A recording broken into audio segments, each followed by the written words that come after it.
Quran says, you are busy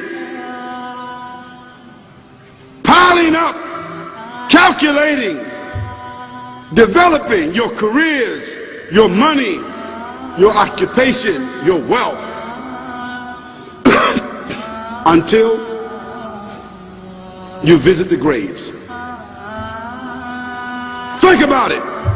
When was the last time that you went to a funeral? Was it your mother?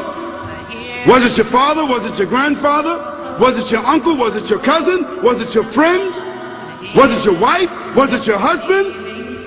The last time that you visited the grave, when you went to a funeral and you saw that person whom you loved that was laughing, crying, live, boasting, wealthy, educated, denying, arrogant, whatever they were. What was the demeanor of the people when you walked in that funeral home? When that person was stretched out in their last suit? What was the demeanor? Were the people cracking jokes? Were they dancing? Were they clapping and singing songs? No. Silence. Melancholy. Trauma. Why? Because every person that walked in that room, seeing that person stretched out, the first thing they thought about was not the person.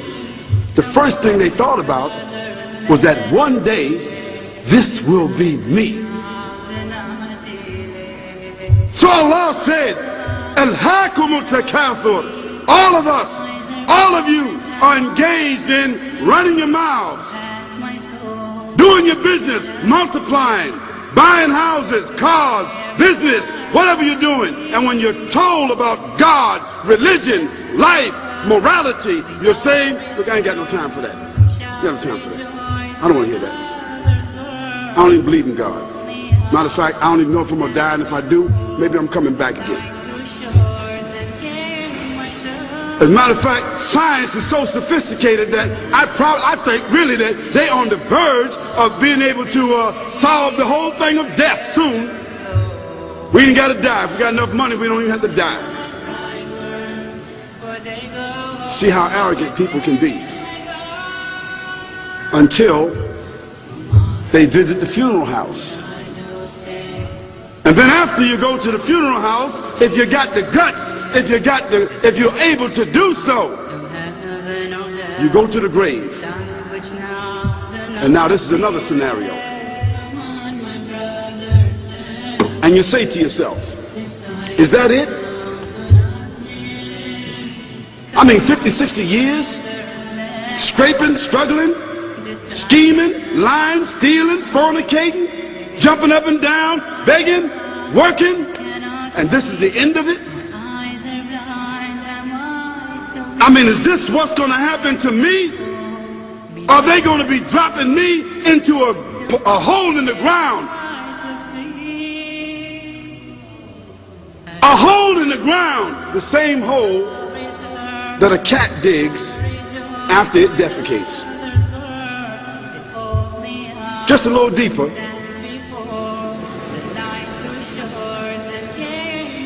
But for the same reason. The cat digs a hole because the cat has dignity. Something that human beings don't seem to have.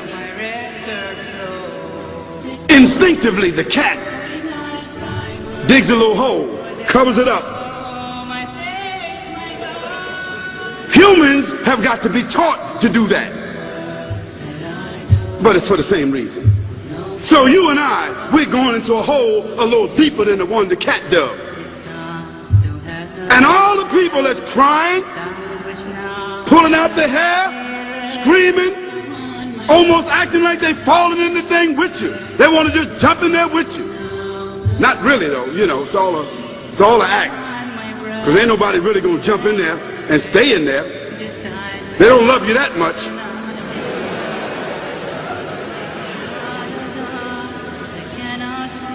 And then after all the shoveling get done, then they fill it up. And the box, you can't even see the box no more, the coffin that cost $5,000. I don't know what did they burn somebody in a $5,000 coffin for? I mean, if I was a funeral director, after they left, I would dig them back up and put them in another box and take that box back.